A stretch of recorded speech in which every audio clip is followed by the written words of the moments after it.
Hello friends, quick गणित में आप सभी का स्वागत है। फ्रेंड्स, आज हम लोग सीबीएसई क्लास 12th में जो प्रीवियस ईयर में पूछा गया कुछ क्वेश्चंस है, ऑब्जेक्टिव क्वेश्चंस, उसको सॉल्व करेंगे।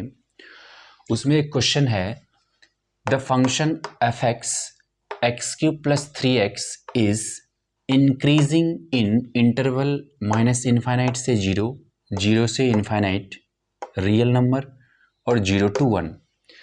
तो ध्यान से देखिए, इस क्वेश्चन को हम कैसे सॉल्व करेंगे। यहाँ पे मेरा एफ एक्स इक्वल्स टू दे रखा है, एफ एक्स बराबर दे रखा है एक्स क्यूब प्लस 3x। ठीक है, अब इसका हम ये चेक करेंगे कि ये इंक्रीजिंग ऑर्डर इंटरवल में कौन सा में है। तो फर्स्ट इसका हम क्या निकालेंगे, F of x, F dash x, मतलब इसका डिफ्रेंशिएशन निकालना होगा।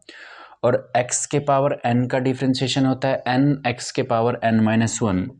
तो ये हो जाएगा ये 3x स्क्वायर प्लस ये हो जाएगा 3x dx by D x हो जाएगा 3, मतलब f of F dash x हो जाएगा 3x स्क्वायर प्लस 3। अब इस फंक्शन में हम x का वैल्यू अगर कुछ भी डालें तो ध्यान से देखिए, यहाँ पे x स्क्वायर है, डिपेंड तो इसी पे करेगा। अब x का वैल्यू निगेटिव ले कि पॉजिटिव ले, हर सिचुएशन में मेरा जो एफ डैश एक्स आएगा वो तो पॉजिटिव ही आएगा। मतलब निगेटिव भी वैल्यू ले सकते हैं, पॉजिटिव भी वैल्यू ले सकते हैं, कोई भी वैल्यू ले सकते हैं, इवन अगर 0 भी लेंगे तो भी चलेगा। मतलब जो मेरा इंटरवल है ये रियल नंबर हो जाएगा, मतलब इस रियल नंबर में ये इंक्रीजिंग ऑर्डर में रहेगा।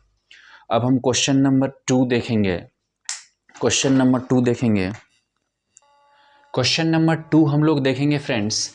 क्वेश्चन नंबर 2 है, the function F X equals to mod x where mod x denotes the greatest integer function less than or equal to x is continuous at। सबसे पहले तो हम लोग को पता होना चाहिए कि ग्रेटेस्ट इंटीजर फंक्शन होता क्या है।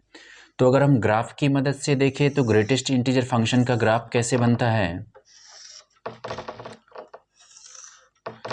जैसे ये हो गया,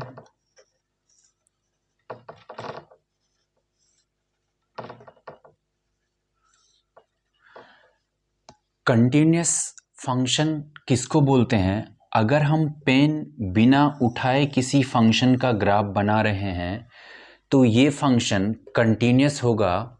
बट अगर मेरा पेन कहीं पे भी जैसे ऐसे बनाए, हम स्ट्रेट लाइन बनाते हैं तो ये भी कंटिन्यूस फंक्शन है।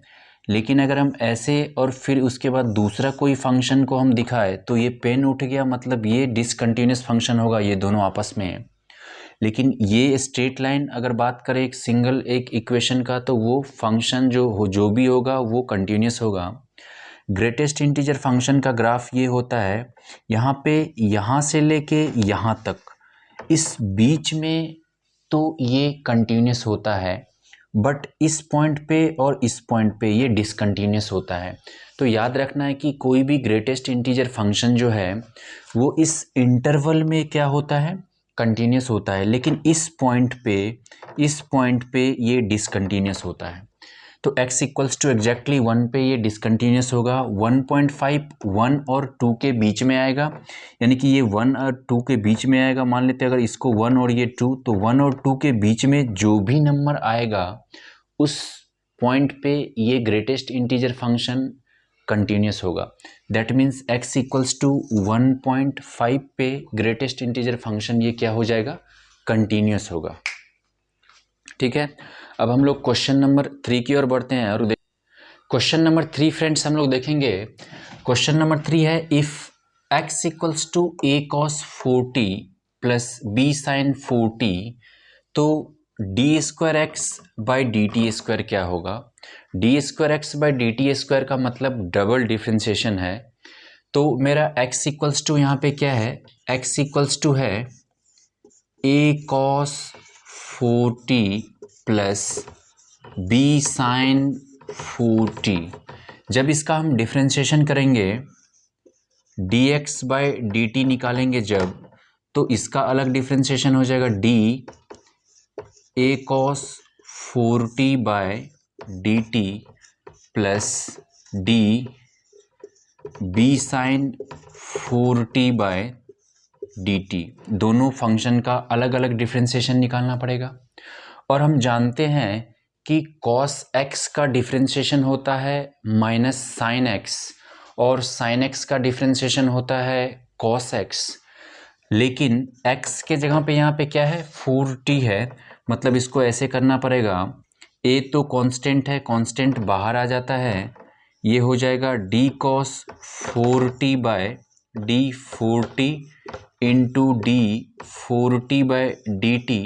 ये 40 और 40 कट जाएगा तो यही d cos 4t by dt बचेगा। इसी तरह इसमें हम करेंगे, b कांस्टेंट है, बाहर निकल जाएगा, d sin 4t by d 4t into d 4t by dt। ठीक है।